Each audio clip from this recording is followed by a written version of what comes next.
Apakah godaan cobaan sebelum menikah maupun sesudah menikah? Apakah godaan dan cobaan sebelum menikah maupun mana? Apa pertanyaannya? Apakah godaan dan cobaan sebelum menikah? Sebelum menikah menengok anak gadis orang. Kalau udah menikah menengok bini orang.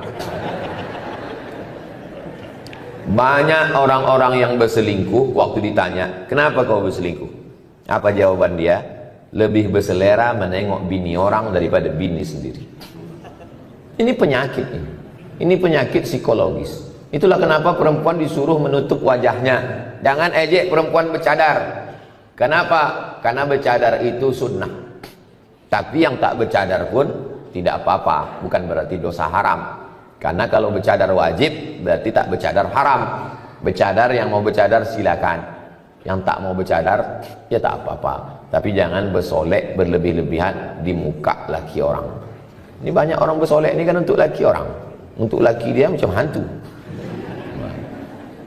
Apakah godaan setelah menikah? Kalau engkau jumpa perempuan di tepi jalan, engkau tertarik melihat dia, pulanglah ke rumah.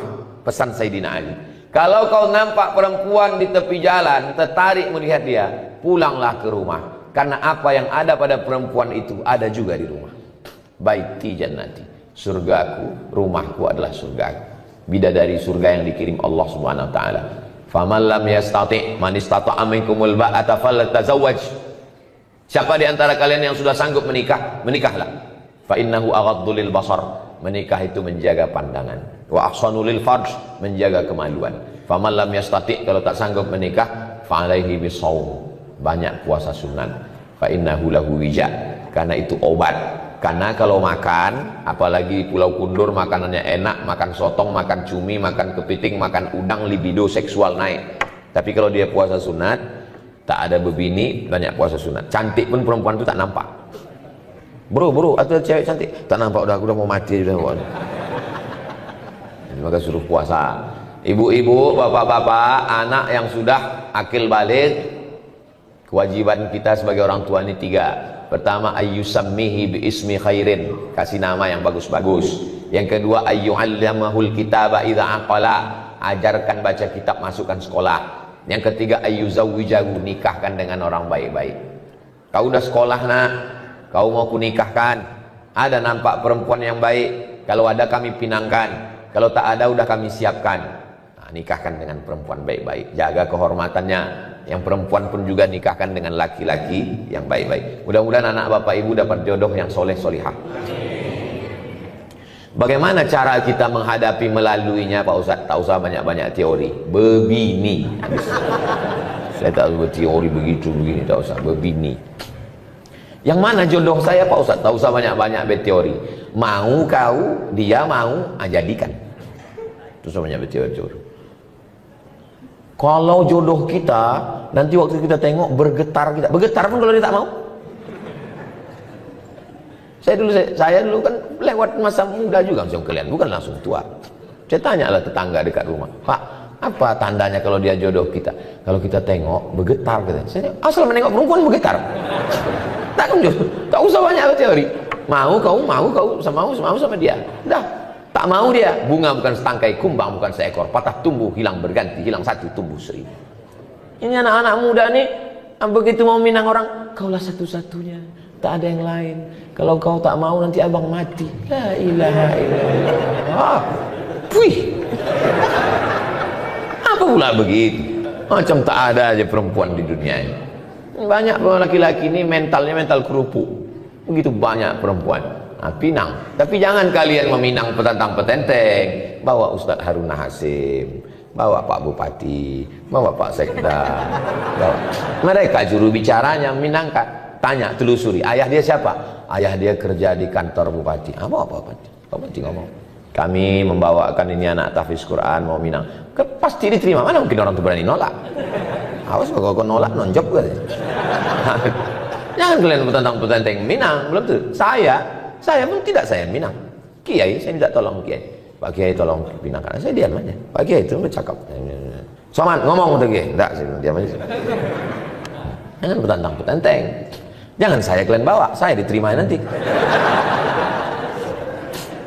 Pak Ustadz, jodohnya supaya dapat jodoh terbaik, doanya Pak Ustadz, doa Nabi Zakaria, Rabbi la tazarni fardan wa anta khairul warisin. Rabbi, ya Tuhanku, la tazarni fardan, jangan biarkan aku sendirian, wa anta khairul warisin, engkau sebaik-baik pemberi waris. Rabbi la tazarni fardan wa anta khairul warisin. Saya tengok yang menghafal yang udah berbini pula. Ini menghafal yang lajang-lajang aja. Hati-hati Bu, kalau sampai dibaca bapak ini nanti pas sembahyang. Bu, kalau sembahyang tahajud malam, dengarkan doa bapak itu baik-baik. Amin, amin, amin aja. Amin, amin. Nanti kejadian baru bingung. Rabbi la tazarni fardan wa anta khairul warisin. Amin gitu. Kejadian. Kenapa abang ini? Doa kau dulu gitu. Nah, Rabbi la tazarni fardan wa anta khairul warisin. Tak ada yang sulit bagi Allah. Asam di gunung, garam di laut, berjumpa juga dalam belanga. Siapa? Langkah rezeki, pertemuan maut, kuasa Allah Subhanahu wa taala. Tak ada yang sulit bagi Allah. Innama amruhu idza arada syai'an ayaqula lahu kun fayakun. Jodoh tak akan kemana, tapi ingat, saingan di mana-mana. Mohon doanya Ustaz agar diberikan keturunan yang soleh dan solehah. Dunia ini memang tak pernah selesai. Sebelum tamat sekolah, nanti kuliah di mana? Sesudah kuliah, udah kerja apa belum? Sesudah kerja, udah berbini. Sesudah berbini, udah punya anak. Udah punya anak, laki-laki apa perempuan? Laki-laki. Kenapa belum punya anak perempuan? Dunia ini sebetulnya tak sulit. Yang susah tuh mengamankan mulut orang. Jadi kalau diturutkan cakap orang ini gila kita. Jadi kita pede aja, banyak berdoa. Mohon doanya Pak Ustadz supaya diberikan keturunan yang soleh dan solihah. Rabbi habli minas solihin. Doa yang sudah pasti makbul, maka dikabulkan Allah doanya. Lahirlah anak namanya Ismail. Doa Nabi Ibrahim itu, Rabbi habli minas solihin. Apa kata orang? Ibrahim mandul, tak akan punya anak. Berbini sama Sarah, tak ada anak. Menikah sama Hajar, tak ada anak. Apa kata orang?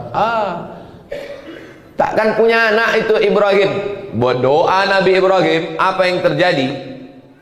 Hajar mengandung, Sarah pun mengandung. Sekali dua saking makbulnya.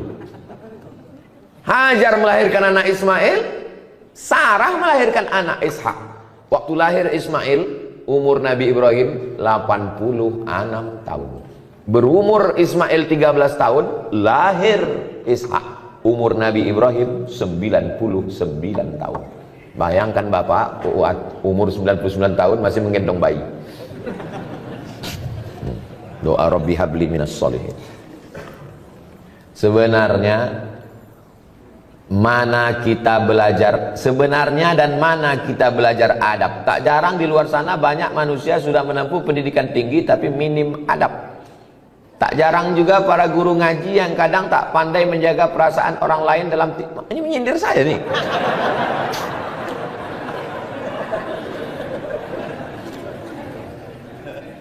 Yang mengajar adab yang pertama kali itu adalah ibu. Ini saya duduk di atas nih. Duduk di atas dikasih kursi nih. Dalam lubuk hati yang paling dalam tetap merasa bersalah. Kau salah Somad, kau salah Somad, kau salah Somad. Kenapa? Karena kecil dulu diajarkan tak boleh duduk di atas kalau ada orang tua di bawah. Sampai udah setua ini pun tetap dia tengiang, tetap nampak wajah almarhumah. Tak boleh duduk. Jadi waktu datang tamu duduk di lantai. Kita orang Melayu bentang tikar pandan, duduk tamu di bawah, saya di atas. Mak tu sudah mengkejip mata udah 2 kali. Saya tak juga turun, balik. Tak boleh bercelana pendek. Saya tak punya celana pendek. Sampai hari ini kalau diajak orang mandi ke pantai tetap bercelana panjang. Mandi kolam renang tetap celana, tak boleh celana pendek. Kalau bercakap mesti ada ujungnya. Di mana kau sekolah? Di pesantren tuh, di pesantren Pak Cik, di pesantren Mak, di pesantren Wak. Anak sekarang tak ada ujung. Kelas berapa kok? Kelas 3. Sekolah di mana? SD. Tak ada ujung. Kita dulu ujungnya mesti ada. Kalau jumpa cium tangan, minta doa, minta embus kepala. Diajarkan adab, tata krama, sopan santun. Habis makan piring bawa ke dapur, dicuci, dicium sebelum diletakkan di rak piring. Adab. Makanya Islam ini adalah agama Islam. Islam kata salam. Salam artinya selamat. Selamat lidah, dari kata kasar selamat. Tak ada gunanya ilmu banyak. Kalau cerita ilmu banyak, yang paling banyak ilmunya google.com. Kalau cerita paling kuat hafalan, yang paling kuat hafalannya youtube.com. Yang paling hebat amalnya sampai masuk ke surga. Pernah dia tinggal di surga, keluar lagi, iblis. Iblis itu pernah di surga. Kita sehebat-hebat kita belum pernah masuk surga lagi. Kata iblis, hebat aku lagi dari kamu, kata iblis. Makanya akhlak, ajarkan anak akhlak. Siapa yang menanamkan akhlak? Di rumah. Karena anak paling lama di rumah. Jadi kalau nampak orang tak berakhlak, itu berarti di rumah orang tua, ayah, ibu tak mengajarkan akhlak. Kalau sudah sholat sunat fajar, sampai di masjid sholat sunat qobliyah subuh lagi Pak Ustadz, namanya sholat sunat fajar. Waktunya dari azan ke iqomat. Sholat sunat fajar itu adalah qobliyah subuh. Di mana dalilnya? Sahih Muslim, ada satu bab qobliyah subuh, sholat sunat fajar. Pahalanya khairum minad dunya wa ma fiha, lebih baik daripada dunia dan seisinya. Rakaat pertama kuliah, rakaat kedua kulhu. Usollinya usolli sunnatal fajri raka'ataini, usolli sunnatas subhi raka'ataini qabliyatan lillahi ta'ala. Salat sunat fajar sama dengan qobliyah subuh, podo samo sami mawon. Jadi kalau saya sudah salat sunat fajar di rumah, ke masjid, tahiyatul masjid. Habis tahiyatul masjid duduk karena sudah qobliyah. Qobliyah itu setelah azan, tak ada qobliyah sebelum azan. Kalau ada orang salat qobliyah sebelum azan, tidak sah. Maka setelah azan baru qobliyah, karena qobliyah setelah masuk waktu sholat. Qobliyah subuh, qobliyah zuhur, qobliyah jumat, qobliyah maghrib, qobliyah isya, semuanya setelah azan. Apa beda sholat sunat fajar dengan sholat qobliyah subuh? Sama. Assalamualaikum Pak Ustaz. Waalaikumsalam. Bagaimana hukumnya orang datang ke masjid, sedangkan ada sebagian mengatakan tak boleh, sedangkan kita mau belajar? Mungkin maksud dia bagaimana hukumnya perempuan datang ke masjid. Mungkin itu maksudnya. Perempuan datang ke masjid, perempuan lebih baik sholat dalam pekarangan, lebih baik sholat dalam rumah, lebih baik sholat dalam kamar, lebih baik sholat dalam tempat yang sempit. Ini hadis satu. Hadis yang kedua, la tamna'u ima Allah masajidallah. Jangan larang hamba Allah datang ke masjid. Hadisnya bertolak belakang. Yang satu mengatakan lebih bagus di rumah, yang satu mengatakan jangan larang ke masjid. Datang Imam Nawawi membahas dua hadis yang ikhtilaf ini. Kesimpulannya, kalau keadaan aman, di dalam masjid ada pengajian, tidak menimbulkan fitnah, boleh perempuan ke masjid. Pulau Kundur ini aman atau tak aman? Aman. Ibu tadi kemari ada dicegat tentara Israel? Tak ada. Ada datang Godzilla menangkap dari laut? Tak ada. Aman, tidak menimbulkan fitnah. Sudah tahu masjid itu sunyi, imamnya cuma sendiri imam, datang perempuan, tak boleh menimbulkan fitnah. Nah, tapi kalau aman, laki-laki banyak, maka perempuan boleh ke masjid. Apakah istri Nabi ke masjid? Ya. Mana dalilnya? I'takafa Rasulullah sallallahu alaihi wasallam fil ashril awakhir min Ramadan, thumma i'takafa azwajuhu min ba'di. Nabi i'tikaf 10 hari di bulan Ramadan. Setelah Nabi meninggal, istrinya i'tikaf. Apa pelajaran dari situ? I'tikaf 10 hari 10 malam aja boleh, apalagi yang 10 menit. Yang 10 hari 10 malam aja boleh, apalagi yang 10 menit. Tetap dengan syarat dan ketentuan berlaku. Jangan sampai ke masjid pakai Honda, pakai sepeda motor, pakai celana legging sempit. Banyak atuk-atuk masuk parit menengok itu. Jangan ke masjid pakai minyak wangi terlampau harum. Masuk dia dari pintu, baunya sampai ke imam. Hilang ayat imam itu satu halaman. Saya merasa banyak kesalahan terhadap suami. Bagus. Saya sudah sering minta maaf. Suami sudah maafkan. Tapi saya tetap saja merasa bersalah. Di sini saya tanyakan, apakah yang saya lakukan supaya perasaan saya tenang? Merasa bersalah padahal tak salah, itu kerja setan. Merasa berdosa padahal tak dosa, kerja setan.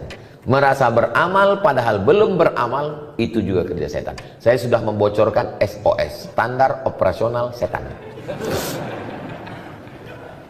Kalau menurut Allah benar, menurut Rasulullah benar, menurut ulama benar, jangan merasa bersalah. Aku sudah minta maaf, aku sudah amanah menjaga keluarga, menjaga anak-anak. Tanya suami, kau sudah memaafkan saya bang? Aku sudah memaafkan dek, karena aku terpaksa. Maka ibu tidak salah. Ibu sama dengan suami. Al-mu'minun suami, wal mu'minat istri. Ba'duhum awliya'u ba'd. Mereka saling tolong menolong menjaga keluarga. Ya'muruna bil ma'ruf, mengajak anak keluarga berbuat baik. Wa yanhauna 'anil munkar, melarang buat munkar. Kau jangan selingkuh bang, kau jangan dilarikan pelakor, kau jangan buat macam-macam. Ini ku siapkan kain kalau mau pergi, ini baju koko, ini tasbih banyak berzikir, ini sholat jangan sampai tinggal. Kalau bapak dapat istri begitu, disiapkannya kain, baju koko, diingatkannya sembahyang tinggal di mana, pulang jam berapa, jalan sama siapa, sesungguhnya bapak sudah dikirimkan bidadari surga sebelum bapak mati. Kalau dapat istri model begini, jangan dikubur sebelum meninggal. Kalau kita mengkodok sholat, mana yang didulukan, kodok dulu apa sholat sunat rawatib dulu? Habis sholat maghrib, habis sholat zuhur nanti, usolli fardhu zuhri arba'a raka'atin qodo'an. Kodok hukumnya wajib, rawatib hukumnya sunnat, zakat hukumnya wajib, sodakoh hukumnya sunnat. Ketemu yang wajib dengan yang sunat, mana didulukan? Dulukan yang wajib. Tapi kalau saya kodok terus Pak Ustadz, saya tidak ba'diyah lah. Apa pula halangannya kodok? Bukan berat kodok itu. Kita hitung satu rakaat itu berapa menit. Tunggu ya, paskan dulu detiknya. Allahu Akbar, Allahu Akbar kabira walhamdulillahi katsiran wa subhanallahi bukratan wa asila wajjahtu wajhiya alladhi fatara as-samawati wal arda hanifan musliman wa ma ana minal musyrikin inna salati wa nusuki wa mahyaya wa mamati lillahi rabbil alamin la syarika lahu wa bidzalika umirtu wa ana minal muslimin. Bismillahirrahmanirrahim. Alhamdulillahi rabbil alamin arrahmanir rahim maliki yaumiddin iyyaka na'budu wa iyyaka nasta'in ihdinas siratal mustaqim siratal ladzina an'amta 'alaihim ghairil maghdubi 'alaihim waladdallin amin. Bismillahirrahmanirrahim. Qul huwallahu ahadun lahus samadu lam yalid wa lam yulad wa lam yakul lahu kufuwan ahad. Allahu akbar subhana rabbiyal azim wa bihamdihi subhana rabbil azim wa bihamdihi subhana rabbil azim wa bihamdihi sami Allahu liman hamidah rabbana lakal hamdu mil'us samawati mil'ul ardi mil'u ma syi'ta min syai'in ba'd. Allahu akbar subhana rabbiyal a'la wa bihamdihi subhana rabbil a'la wa bihamdihi subhana rabbil a'la wa bihamdihi Allahu akbar rabbighfirli warhamni wajburni warfa'ni warzuqni wahdini wa'afini wa'fu 'anni. Allahu akbar subhana rabbil a'la wa bihamdihi subhana rabbil a'la wa bihamdihi subhana rabbil a'la wa bihamdihi. Pas 1 menit. 1 menit 1 rakaat. 4 rakaat 4 menit. Tambah ba'diyah 2 rakaat. Cuma 6 menit sholat. Siapa bilang sholat itu berat? Nonton bola 60 menit. Perpanjangan waktu dibohongi pula sama wasit. Kenapa tahan? Scroll 60 menit. Kenapa tahan? Qadha cuma 4 menit tak tahan. Berhasil setan. Apakah saya salah jika saya berpihak kepada mereka yang lemah padahal mereka salah? Udah lemah salah pula lagi. Pula kita berpihak kepada orang yang salah. Betul kata Allah, betul kata Rasulullah, betul kata ulama, lemah dia, kita tolong. Unsur akhaka, tolong saudaraku, zaliman atau mazluman, yang zalim maupun yang dizalimi. Kalau yang dizolimi kami tolong, kami tahu cara menolongnya. Yang dizolimi kami tolong. Tapi kalau yang menzolimi, macam mana kami menolongnya? Tahan tangannya. Orang yang mau menzolimi, memukul, menganiaya, tahan tangannya. Begitu cara menolong orang. Tolong saudaramu yang menzolimi maupun yang dizolimi. Jangan diam menengok orang teraniaya. Saya jalan bawa mobil, nyetir sendiri. Saya tengok ada satu anak diletakkan di atas parit. Di atas parit ini ada papan. Anaknya berdiri, dilempar sama 2 orang anak pakai batu. Turun saya dari mobil, saya tengok lama. Saya tengok anak yang dilempar. Habis itu rupanya lama-lama 2 anak ini sadar, ditengoknya saya. Tengoknya saya, ketakutan. Saya bilang, kau berdua, kau bawa ayah kau sini, biar ku pijak batang lehernya. Kalau sekali lagi ketangkapku kau menganiaya, membuli anak-anak ini, habis kalian gua. Saya paling pantang menengok orang, membuli orang. baik anak-anak maupun orang dewasa. Tak boleh menganiaya orang, tak boleh menzolimi orang. Maka kalau kita menengok ada, walaupun hal kecil remeh-temeh, banyak orang, itu anak-anak biasa, itu sudah membunuh mental dia. Berapa banyak anak-anak bunuh diri gara-gara mentalnya diejek, diolok, mengadu sama maknya, ngadu sama ayah. Memang begitu anak-anak. Jangan, anak-anak ini mesti kita bela. Anak saya, keponakan saya, itu ditanya, ada kawan di kelas itu yang ngejek-ngejek, ngolok-ngolok, ada? Tak ada. Kalau ada mengejek, balas. Mana boleh kita balas ejek? Boleh. Disentilnya telinga kau, cabut telinga dia. Yang biarkan anak kita dia ejek, dia olok-olok orang. Apakah saya membatasi pergaulan suami? Kalau suami berkawan sama peminum khamar, pecandu narkoba, ibu jangan diam. Jadi bagaimana kami bersikap kalau suami saya nih Pak Ustadz sering berkawan, mabuk-mabuk, sakau-sakau, pecandu narkoba? Sebentar ya.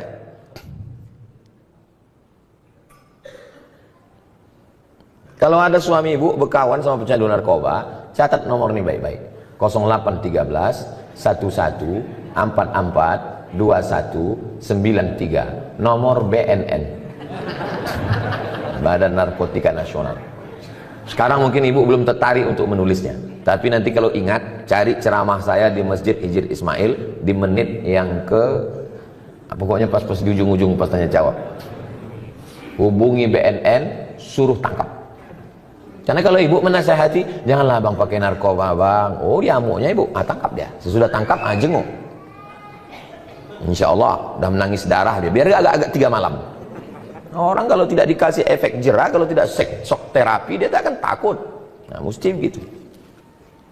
Nanti kalau ada orang yang mengeluh suaminya, suami pecandu narkoba, suami pejudi, suami ini, suami jahat, suami nakal, segala macam, insya Allah kalau pakai jurus saya ini, gimana suaminya bu? Alhamdulillah Pak Ustadz, sudah ditangkap.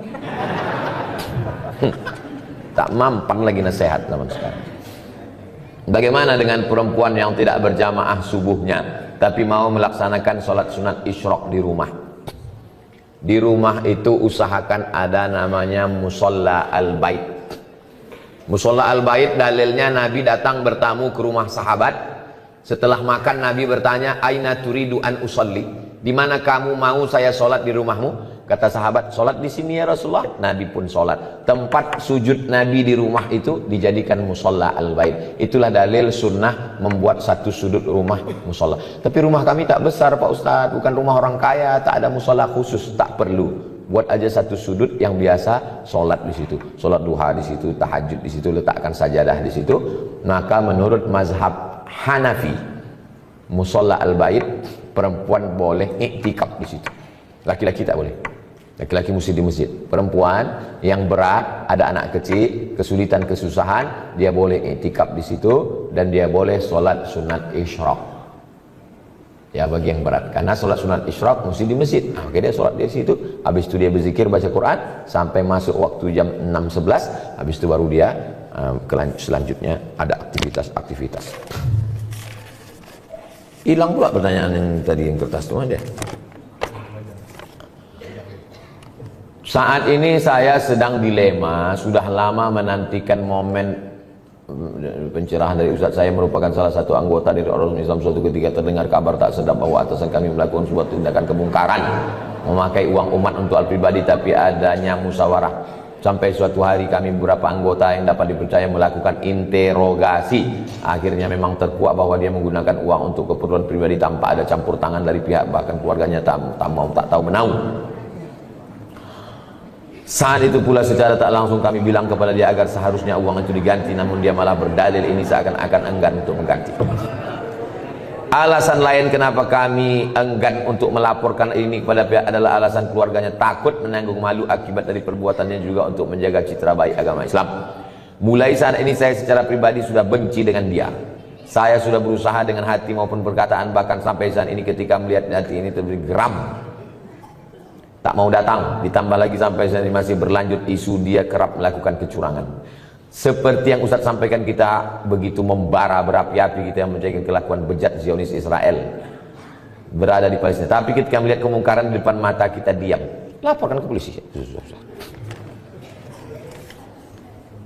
Kalau mau ganti, kalau takut melaporkan Fir'aun ini ke polisi, ganti duit yang hilang itu, karena itu duit umat.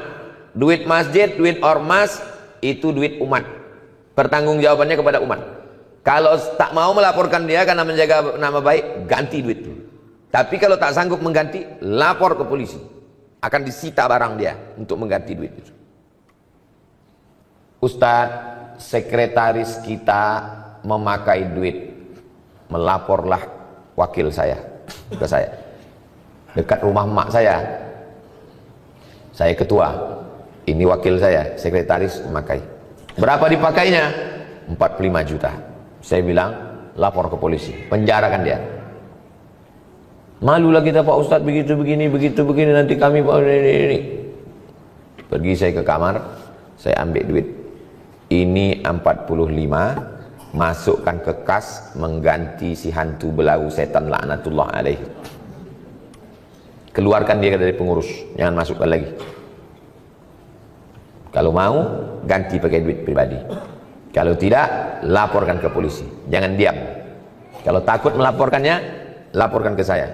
Nanti datang jumpai saya, biar saya melaporkan ke Pak Kapolres, lengkap dengan KTP semuanya. Biar saya melaporkan ke Pak Kapolres.